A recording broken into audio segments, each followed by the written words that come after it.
akan operasi pasar. Ada dua cara. Pertama adalah operasi pasar besar-besaran. Yang kedua adalah menjaga HET. Itu harus menjual beras di bawah HET. Bila dikasih peringatan tidak tindakan, izinnya akan dicabut, dikawal oleh Dirkrimsus seluruh Indonesia atas perintah Pak Kapolri. Ini kita jaga. Alhamdulillah hari ini laporan terakhir dari yang ditampilkan oleh Pak Mendagri ada 59 yang harga naik dari 514 kabupaten kota se-Indonesia tinggal 59 kabupaten. Dulu sampai 200-an. Bahkan terakhir tadi Pak Kapolri juga sampaikan bahwasanya tinggal 20 kabupaten. Tapi kita tidak boleh puas. Bapak Presiden perintahkan operasi pasar terus-menerus. Stok kita masih ada 1 juta lebih untuk SPHP operasi pasar. Dan daerah-daerah seperti Papua kita akan bangun cetak sawah, solusi permanen ke depan. Beras melakukan menjadi penyumbang inflasi Agustus ke September. Beras justru menjadi peredam inflasi karena terjadi deflasi sebanyak 0,3%. Nah, harganya turun. Apa datanya? Datanya adalah jumlah kabupaten kita kan 514. 514 itu dicek semua oleh BPS dan juga dari kantor staf presiden melalui open source. Dari 514 itu ada 59 yang mengalami kenaikan. Tapi jangan kita langsung generalisasi bahwa wah ini naik, bukan. Kita harus lihat dulu prosentasenya berapa. Persentase yang tertinggi telah di Tanjaya 7%. Hanya satu aja. Yang lainnya rata-rata saya ingat 16 itu di atas 1%. Sementara jumlah kabupaten kota yang harganya turun itu makin lama makin bertambah. Trennya meningkat, artinya meningkat itu makin banyak daerah yang harganya turun.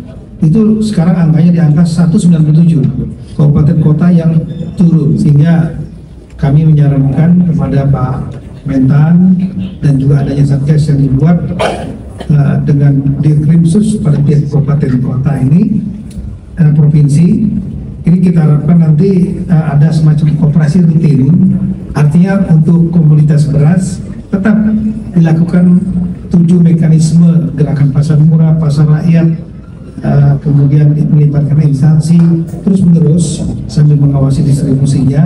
Hasil rapat tadi kita sepakat membentuk satgas untuk menjaga agar harga beras utamanya tetap sesuai dengan harga HET, dan kita bekerja sama kepolisian dalam hal ini seluruh satgas pangan baik yang di pusat maupun di daerah, ditambah kepala dinas pangan yang nanti akan dikendalikan oleh Pak Mendagri, kemudian kepala dari Bulog, kemudian kepala dinas pasar, jajaran Bulog semuanya akan mengawasi secara langsung baik yang ada di pasar tradisional maupun pasar modern.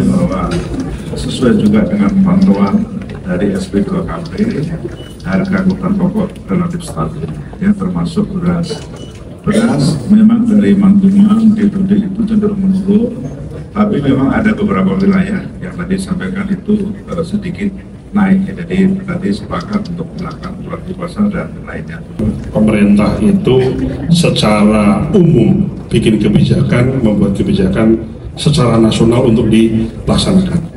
Tentu saja ada kemudahan di tempat-tempat yang mudah dan ada kesulitan di tempat-tempat yang sulit. Maka selain membuat kebijakan yang umum yang berlaku di seluruh Indonesia, pemerintah dalam hal ini semua kementerian yang mengurusi pangan melakukan juga semacam troubleshooting terhadap poin-poin, titik-titik kabupaten atau provinsi di mana kenaikan pangan itu ada. Nah, itu ada troubleshooternya, yaitu melibatkan Bulog, semua instansi, bagaimana menghadirkan keadilan pangan yang sama dari semua wilayah, baik itu di Jawa, zona 1, ya, zona 2 maupun zona 3, sama-sama mendapatkan keadilan harga pangan yang sesuai. Kami dari Bulog hanya memastikan kepada seluruh masyarakat Indonesia bahwa stok yang disiapkan Bulog untuk operasi pasar adalah 1,5 juta ton.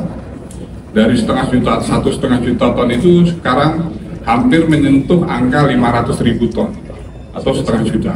Jadi masih ada sisa 1 juta ton. Dalam kondisi hal tersebut, maka masih banyak stok dan tidak perlu ragu masyarakat bahwa kondisi stok beras Indonesia dinyatakan bisa swasembada pangan sampai dengan akhir 2025 ini. Jadi Bapak Ibu sekalian yang ada di seluruh tanah air, jadi tidak perlu ragu dan bimbang bahwa stok Bulog adalah stok yang terbaik dan terbanyak di sepanjang sejarah Indonesia.